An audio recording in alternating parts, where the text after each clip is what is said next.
Okay, imagine this. A place where you've got Viking history just baked into the landscape, but also cities buzzing with, sleek, modern design. Right. And then these landscapes that just shift completely, gentle green hills 1 minute, then bam, dramatic cliffs. Yeah, it's quite something. Plus, it's always popping up on those world's happiest countries lists, right? With views that apparently are just stunning. It really does seem to have that reputation. So today we're doing a deep dive into Denmark. We're digging through some travel info, trying to get a feel for what really makes this Scandinavian place tick, what makes it so special. Exactly. And we've pulled together quite a bit, looking at everything from the big cities to the quiet coasts, the countryside, old forests, lakes. Historical stuff, too. Oh, yeah, historical sites, cultural experiences, the whole package, really. The idea is to kind of give you a shortcut to the highlights, the things that really stand out about Denmark. Perfect. Yeah. Okay, let's jump right in with Copenhagen. It's the capital, biggest city, sits on the east coast of Zealand. Is that right? That's the one. And what's kind of amazing straight off the bat is Tivoli Gardens. It's apparently the oldest amusement park in the world. Get out. Since when? Since 1843. Wow. 1843. It's not just old. That feels like it says something about the city, doesn't it? Like a really long tradition of just public fun. I think so. It's fascinating because Tivoli wasn't just, rides. It sounds like it became this cultural anchor point, a place where generations shared experiences. And if you think about Denmark being happy, maybe having these kinds of shared, accessible spaces from way back then, maybe that played a part. That makes a lot of sense, actually. And Copenhagen.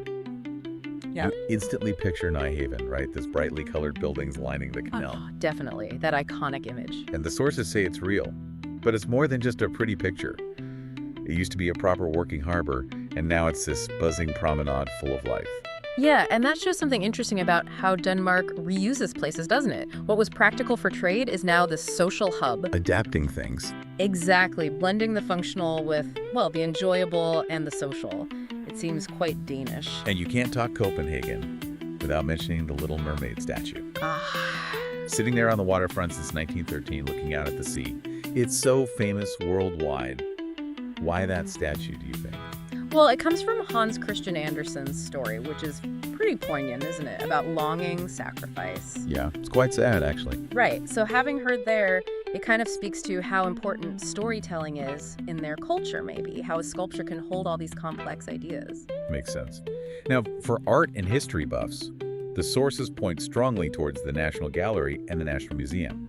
Sounds like must-sees. Right, absolutely essential if you want to dig deeper. You can trace Danish art, understand the history that shaped the country, and it gives you the context behind the modern city. So you could probably lose a few days just in those two places. Easily. And it sounds like even just walking around Copenhagen is rewarding. They mentioned the town hall square Rådhuspladsen. Yep, Rådhuspladsen. And the King's Garden.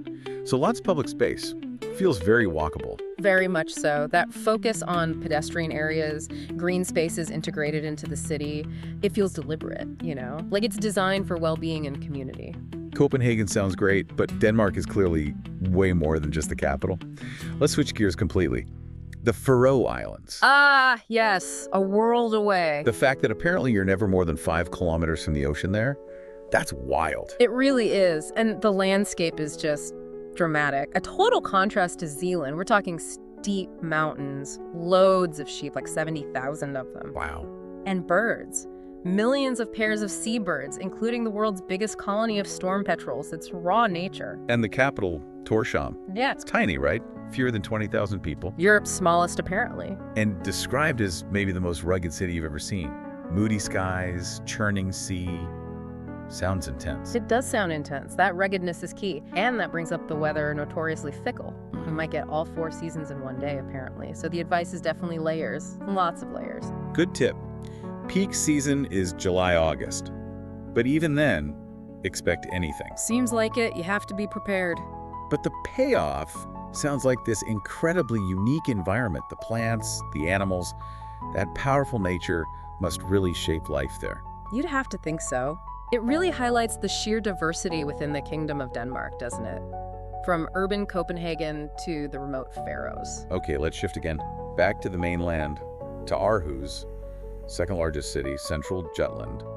Sounds like an interesting mix on a bay near beaches and forests, but also a cultural hotspot. Yes, that blend seems key again. You've got city culture, like the ARS Art Museum, the one with that amazing rainbow panorama on the roof. Oh, I've seen pictures of that. Yeah, dazzling. But then you've also got easy access to nature right nearby. That balance seems important in Denmark. And Aarhus has this old town open-air museum, Den Gamle By.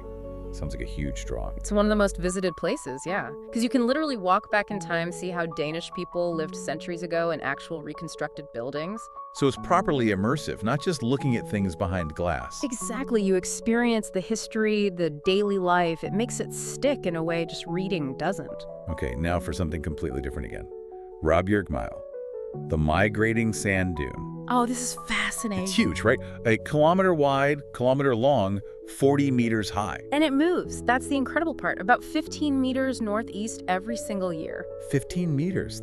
You'd notice that over time. Definitely. And the proof is they mention a sand-covered church, St. Lawrence of Rome. The dune literally just swallowed it up over the centuries. Oh, wow. Talk about the power of nature. It's a very stark reminder, isn't it? And apparently the view from the top is incredible, even though it's a bit of a tough walk up the sand. I bet. The effort makes the view better sometimes. Absolutely. You can see why 250,000 people go each year. Right. Okay, next stop. Odense, third city on the island of Fyn. And this is Hans Christian Andersen territory, isn't it? Oh, big time. That's its main claim to fame. There's the Hans Christian Andersen Museum where you can actually see his original manuscripts. Oh, wow. That's pretty special for anyone who grew up with those stories. It's a connection to this massive literary legacy, isn't it? Seeing the handwriting. Yeah, makes it real. And Odense also has an open-air museum, the Funen Village, like the one in Aarhus, but focused on the 19th century. Exactly. Recreating life with about 20 old houses and farms. These kinds of places are great for making history tangible, showing how people actually lived. Seems like a theme in Denmark, these immersive history experiences. It does, yeah. Making heritage accessible. But Odense isn't just Andersen. It's got St. Knut's Cathedral, too. Big brick Gothic building from the 14th century. That's right. Described as the most emblematic building there. These huge old cathedrals, they're often the historical anchor of a city, aren't they? Witnessing centuries of change. For sure. Okay, last city on our tour. Elberg, up in the north. This one sounds like a real mix, Viking heritage and modern architecture. Yeah, that blend seems to define it. They embrace the history, but also push forward with contemporary design. Apparently, there's a lively street art scene, too. Interesting. And they have the Utzon Center for Architecture and Design, named after Jørgen Utzon, the guy who designed the Sydney Opera House. Ah, okay, so that's a major Danish connection right there. Visiting that center would tell you a lot about Danish design principles. No doubt. Denmark's known globally for its design, and this would be a key place to understand why. And to really hit home the Viking connection, Aalborg has a Viking cemetery with stone circles over 1,500 years old. Yeah, actual Iron Age stuff. It's a direct link way, way back. These sites are incredible windows into beliefs and life before written history really took hold. Okay, we've hit some amazing cities, but the natural side of Denmark sounds equally compelling. Let's talk Mensklint, south of Copenhagen. Yeah, under 2 hours. And they're described as a major natural wonder, these huge chalk cliffs, like 70 million years old. 70 million. Apparently, crumbling right into the Baltic Sea. The pictures look incredible with this bright turquoise water at the base. And you can find fossils on the beach. Yeah, that's the cool part. Adds a bit of treasure hunting to the stunning views. But you need to be reasonably fit, they say, to get down the stairs to the beach and back up. Right, so it's an active experience, not just looking from afar. Which often makes it more memorable, doesn't it? Earning that view, finding that fossil. Definitely. Then there's Mols Bjerge National Park. Big area, 180 square kilometers, shaped by the Ice Age. That's the key feature. Rolling hills, up to maybe 137 meters high, carved out by glaciers. It sounds like a really diverse landscape. And lots of wild plants. Yeah, known for its biodiversity. Plus, you find forests, old castle ruins, Kulu castles, even an old water mill within the park. And history, too. Stone Age burial mounds and dolmens. Exactly.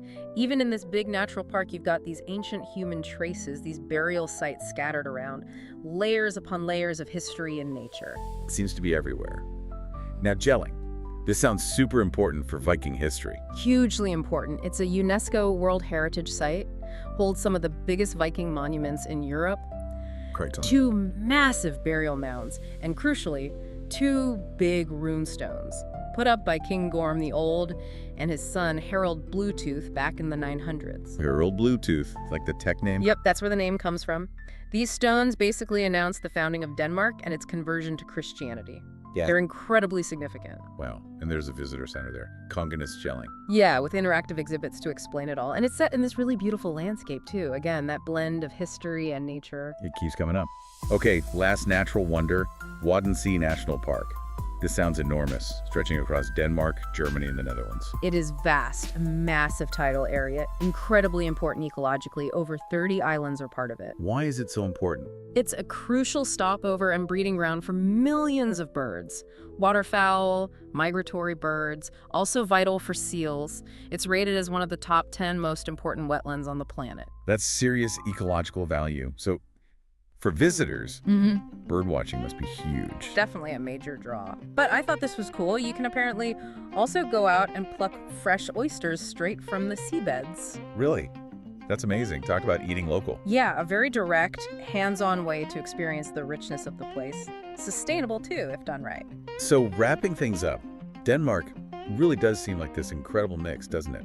Where the deep history just flows into the natural beauty. It really does seem intertwined. And thinking back to that happiest country thing, you start to wonder if this connection to history, nature, and a vibrant culture maybe all feeds into that sense of well-being. It's a compelling thought, isn't it? Our deep dive touched on the landscapes, yes, but also the history Vikings, the kingdom forming, the Kalmar Union, becoming a modern democracy. Right, there's a long, complex story there.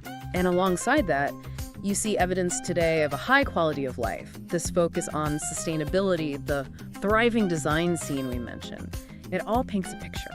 We should stress, this has just been a taste, right? We've covered some highlights, but the sources suggest there's so much more beneath the surface. Oh, absolutely. We've only scratched the surface. Each place we talked about has more layers, more stories.